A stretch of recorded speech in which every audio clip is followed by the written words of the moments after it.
안녕하세요. 뜨는 아침 묵상 이성훈 목사입니다. 어느새 한 주간의 끝자락에 왔네요. 여러분 한 주간 잘 지내셨나요?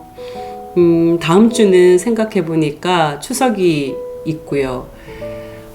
뜨아를 어떻게 할까? 추석 연휴 동안요. 어떻게 하면 좋을까? 고민을 좀 해봤거든요.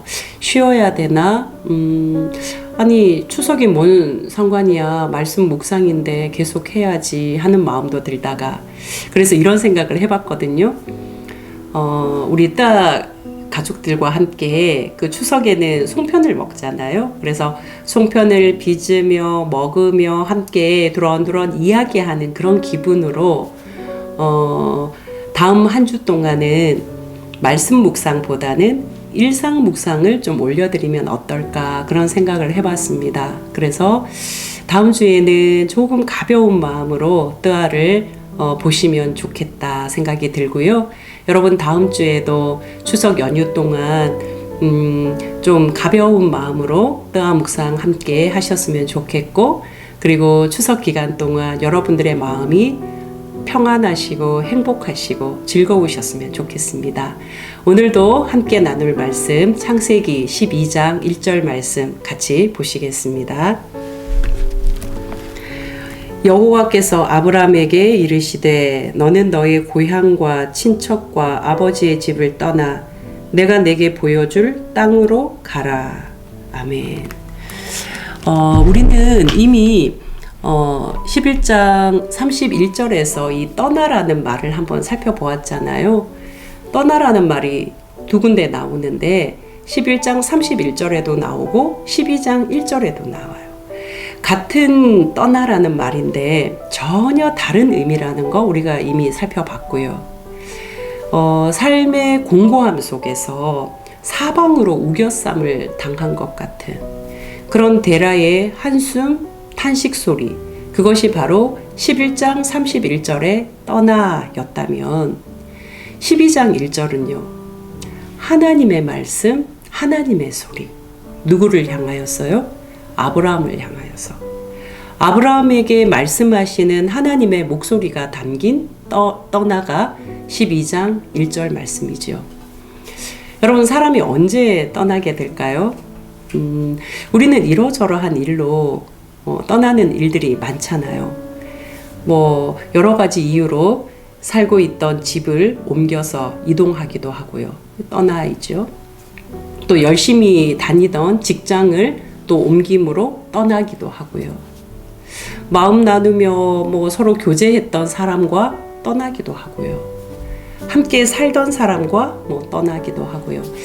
이러저러한 이유들이 떠남의 또 이유가 되기도 하고, 이러저러한 이유들이 많이 있겠지만 대개의 경우는 설마 지금보다 낫겠지? 설마 여기보다는 좀 낫겠지? 그래도 여기보다 좀 낫지 않을까? 그런 마음이 있을 때 우리는 떠나게 되는 것 같아요. 반대로 우리는 언제 떠나지 못할까? 우리가 떠나지 못하거나 떠나지 않는 이유는 뭘까? 여기보다 더 낫겠지 하는 생각이 들 때 우리는 떠나고 옮기고 이동하게 되는데, 반대의 경우요. 떠나지 못하거나 떠나지 않는 이유, 그것은 뭘까? 하나님은 오늘 본문에서 세 가지로 떠나지 못하는 혹은 떠나지 않는 이유를 설명해 주세요. 세 가지 이유는 뭐냐면, 첫 번째 고향이라는 거예요. 고향. 너의 고향. 두 번째는 너의 친척. 세 번째는 너의 아버지의 집. 그러니까 이 세 가지 이유로 우리가 떠나지 못하거나 떠나지 않는다는 거죠. 여기에서 첫 번째 나오는 고향이라는 말은 땅이라고도 해석할 수 있거든요. 고향, 땅, 너의 고향. 여러분 고향 그러면 어떤 감정이 이렇게 드시나요? 사람마다 이렇게 고향을 느끼는 감정이 조금씩 다른 것 같아요. 어떤 사람은 자기가 태어난 곳, 그곳을 고향으로 느끼는 사람이 있고, 또 어떤 사람은 자기가 오랫동안 지내왔던 곳, 뭐 자랐든 뭐 거기에서 직장 생활을 했든 공부를 했든 오랜 시간 그곳에 머물러 있던 곳을 고향처럼 여기기도 하고요. 어떤 사람은 사람과의 관계에서 고향을 느끼기도 하는 것 같아요. 그 사람하고 이야기하고 그 사람하고 무언가 생활하고 그 사람하고 관계를 맺을 때 고향 같다 하는 느낌을 가지는 사람도 있고요. 또 어떤 사람은 음식, 이거 고향의 맛이야. 이거 고향에서 먹는 것 같은데 음식을 보면서 고향을 느끼기도 해요. 그래서 CF 광고에 고향의 맛 다시다 그러잖아요. 아마 그 조미료 맛이 이 고향의 정취를 느끼게 해주나요? 뭔지는 모르겠지만 맛에도 음식에도 혹은 관계에도 장소에도 그죠? 여러 가지 형태로 우리는 고향을 느끼는 것 같아요. 일종의 익숙함, 편안함 아닐까 싶어요. 고향을 느낀다, 고향 같다, 고향처럼 여겨진다 하는 이 모든 것들이 익숙함, 편안함 그런 거 아닐까 싶거든요. 그러니까 익숙함을 떠난다는 거 너무 어려울 것 같거든요. 그러니까 익숙함을 떠나는 거 쉬울까요? 편안한 거 이거 참 체질화되어 있기가 쉬운데 그 체질화되어 있는 편안함을 떠난다는 거 정말 어렵겠다 싶어요. 특히나 사람들은 편안한 것에 굉장히 빨리 적응하잖아요. 요즘 무언가 궁금하거나 무언가를 찾으려고 하면 예전에는 네이버에게 물어보세요 했는데 요즘은 유 선생님한테 물어보세요 하거든요. 우리가 지금 송출하고 여러분들이 보시는 이 유튜브요.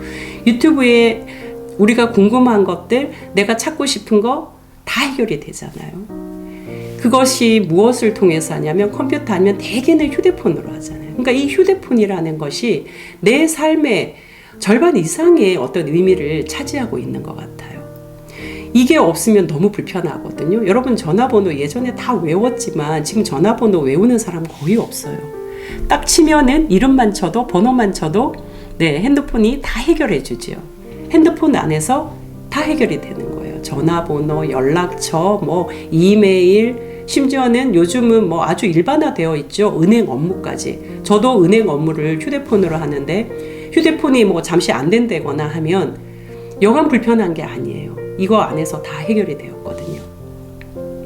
그러면은 떠나서 휴대폰 안 터지는 곳으로 가야 한다 할 때 허걱 어떻게 내가 그쪽으로 가야 되지? 힘든 마음이 들지 않겠어요? 결국 떠나지 않거나 떠나지 못하는 이유, 그것은 고향같이 편하고 고향같이 익숙하기 때문에 떠나지 못하거나 떠나지 않게 되는 것 아닐까 싶어요. 이 고향이라는 말이 땅이라는 말로도 해석될 수 있다고 제가 말씀드렸잖아요. 땅이 뭐예요? 땅은 그 사람의 존재 기반과 같은 거거든요. 우리가 조금 적절하지는 않지만 이런 말 많이 쓰잖아요. 여기가 내 나와바리야 뭐 이런 말 많이 쓰잖아요. 그게 무슨 뜻인 거예요? 이곳이 내 영향력을 행사할 수 있는 곳이야 뭐 이런 뜻이잖아요. 그러니까 익숙한 곳, 내 영향력을 행사할 수 있는 곳, 그런 곳을 떠난다? 이게 굉장히 어려운 이야기죠. 그런데 하나님 뭐라고 말씀하시냐면 믿음의 사람들은 나에게 편한 곳, 내가 익숙한 곳, 내 영향력이 행사될 수 있는 바로 그곳 어떡하라고요? 떠나라 말씀하시는 거예요. 그곳을 떠나는 사람이다. 그곳에 머물러 있는 사람이 아니라 그곳을 떠나는 사람, 그 사람이 믿음의 사람이다.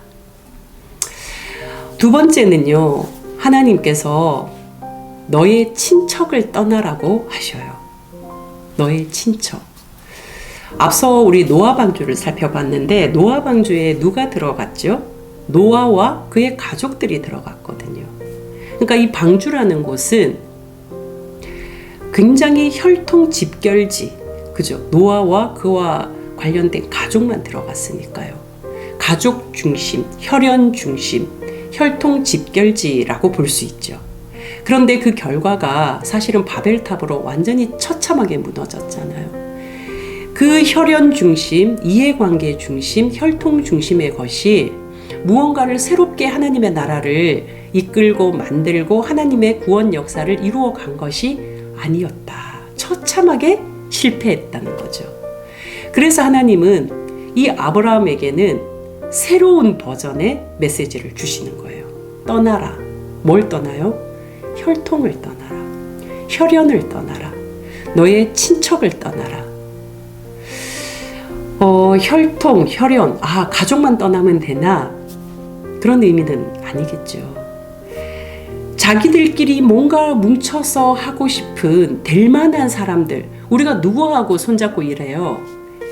나와 이해관계가 있거나 될 법하거나 내 생각과 맞거나 나와 뭔가 일치감이 있을 때 모이게 되잖아요. 그리고 그 사람 손잡고 일하게 되잖아요. 마치 구심점처럼 모이는 그것에서 떠나라. 이것이 친척을 떠나의 의미라고 느껴져요. 우리가 직장 내 신우회 모임을 많이 하는데 저도 신우회 모임 가서 설교를 한 적도 있고 전 참 소중하게 봐요. 직장 내에서 믿는 사람들끼리 모여서 성경 공부도 하고 삶도 나누고 직장 내의 어려움도 같이 기도하면서 풀어내고 굉장히 좋은 시간 또 좋은 모임이라고 생각하거든요. 그런데 한 가지 놓치지 말아야 할 것이 있어요. 이 신우회가 무엇을 향하여서 어디를 향하여서 가야 되느냐? 그것은 이 신우회 모임이 믿는 사람들끼리 성경 공부하고 밥 먹고 교제하고 친해지고 끝 아니에요. 이것은 출발이에요. 신우회 모임의 출발은 모여서 기도해야 되고 성경 공부해야 되고 삶을 나누고 서로 힘을 합쳐야 돼요. 그런데 그 힘은 어디로 나가야 하냐면 믿지 않는 동료들에게로 나가야 돼요.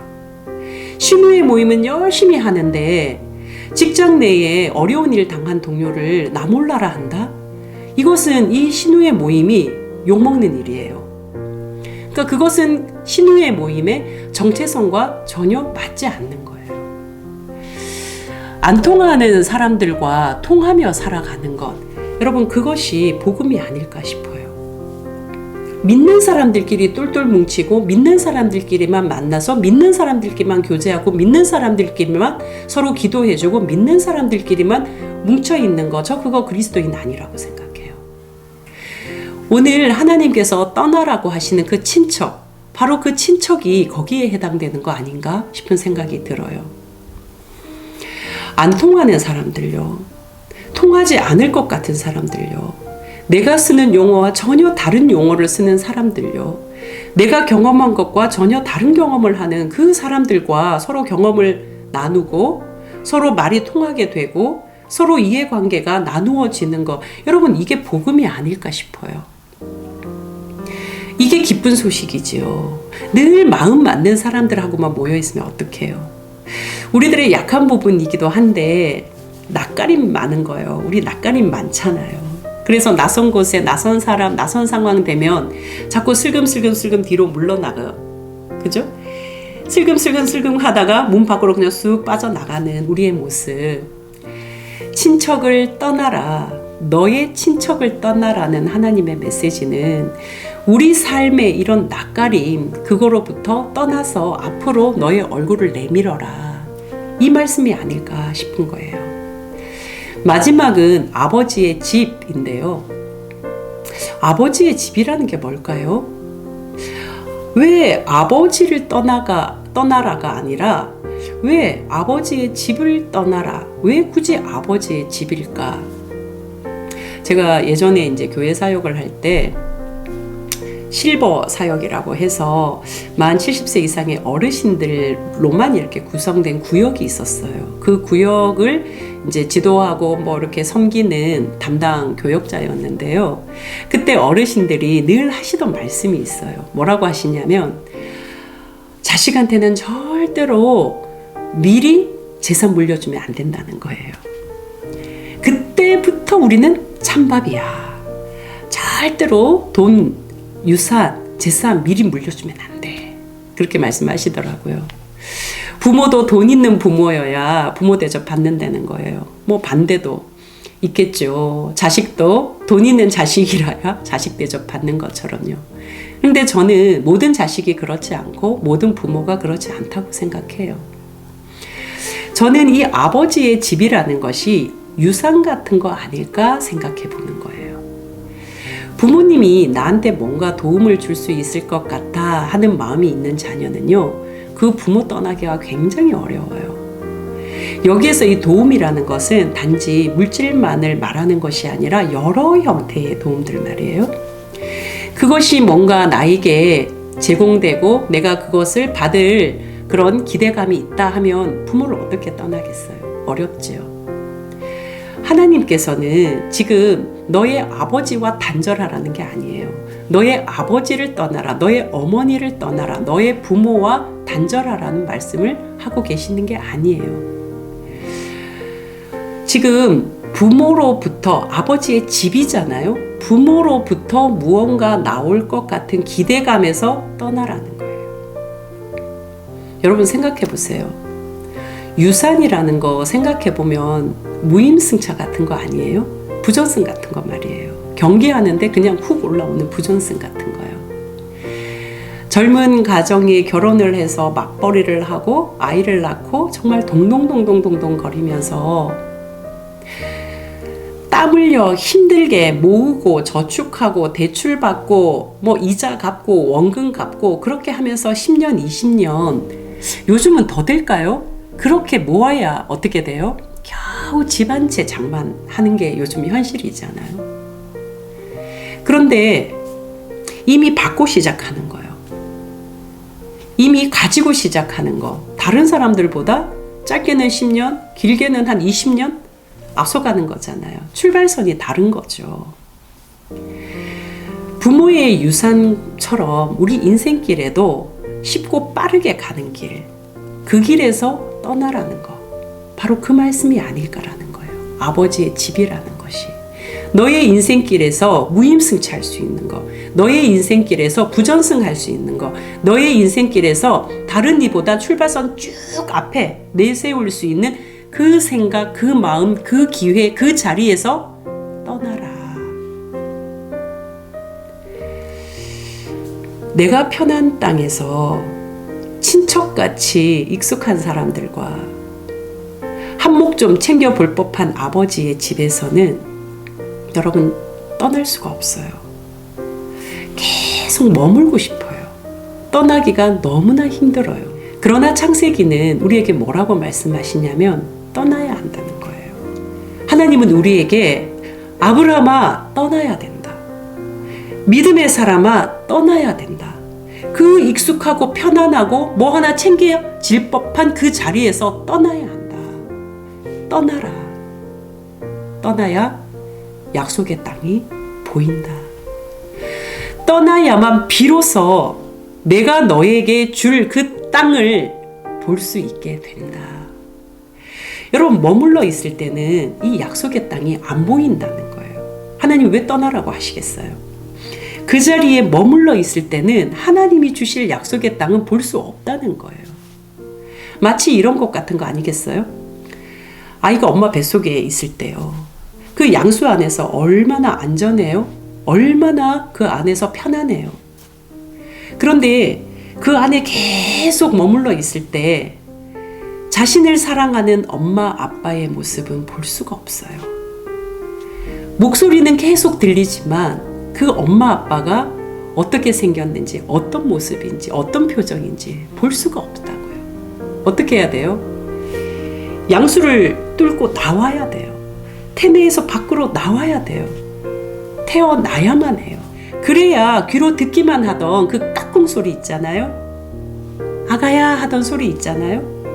이름 불러주던 그 목소리 있잖아요. 그 소리가 들리지 않겠냐는 거죠. 사랑하는 뜨아 가족 여러분, 우리 이제 그만 떠납시다. 여러분, 우리 이제 그만 떠났으면 좋겠습니다.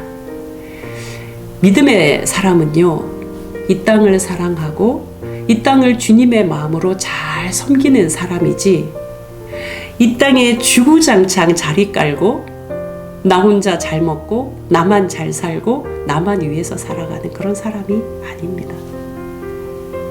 여러분, 우리는 이제 우리의 자리에서 떠나야 합니다. 한숨과 탄식과 좌절과 절망의 자리에서 하나님이 보여주실 그 약속의 땅으로 떠나야 합니다. 떠나는 것에 두려워하지 마시기 바랍니다. 떠나는 것에 불안해하지 마시기 바랍니다.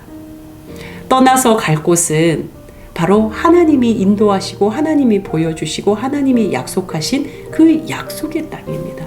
중요한 것은 주님이 우리의 손을 잡고 같이 함께 이야기 나누며 그곳까지 걸어가 주신다는 사실입니다. 오늘은 우리의 낯설음에서 뒷걸음쳐서 슬그머니 문 밖으로 빠져나가지 마시고 하나님 앞에 한 걸음 조금 더 또렷하게 나아가 볼 수 있기를 소망합니다. 그래서 하나님께서 나에게 도대체 어디를 가라고 하시나 한 번쯤 둘러봤으면 좋겠고요. 둘러보시면서 내 눈에 이렇게 들어오는 곳, 내 눈에 보여지는 곳, 내 눈이 머무는 곳, 그곳을 내 마음속에 품어봤으면 좋겠습니다. 오늘 이 하루 우리 주님께서 여러분의 삶 구석구석마다 하나님의 약속으로 가득 채워주실 것을 믿습니다. 여러분의 삶이 하나님의 약속으로 가득 채워지기를 주님의 이름으로 축복합니다. 기도하시겠습니다. 하나님 아버지, 아브라함에게 너의 고향, 친척, 아버지의 집을 떠나 내가 내게 보여줄 그 땅으로 떠나라고 말씀하신 것 오늘 나에게 주시는 말씀으로 듣습니다. 나에게 익숙하고 편안하고 내가 고향같이 느끼고 있는 그곳 하나님 믿음의 사람으로 떠나게 하여 주시고 나의 이해관계 속에 나의 친밀함 속에 나의 익숙함 속에 맺어진 모든 관계들 하나님 잠시 떠나보게 하여 주셔서 우리의 시선이 자꾸만 안으로 모여드는 것에서 이제 밖을 향하여서 타인을 향하여서 믿지 않는 사람을 향하여서 이 세상을 향하여서 하나님의 구원의 역사를 향하여서 펼쳐져 갈 수 있게 하여 주시옵소서. 우리의 아버지의 집, 나의 아버지의 집을 떠나 하나님이 약속하신 그 약속의 소망을 붙들고 오늘도 한 걸음, 내일도 한 걸음, 매일매일 주님과 함께 동행하는 그러한 삶을 살아가게 하여 주시옵소서. 예수 그리스도의 이름으로 기도하옵나이다. 아멘.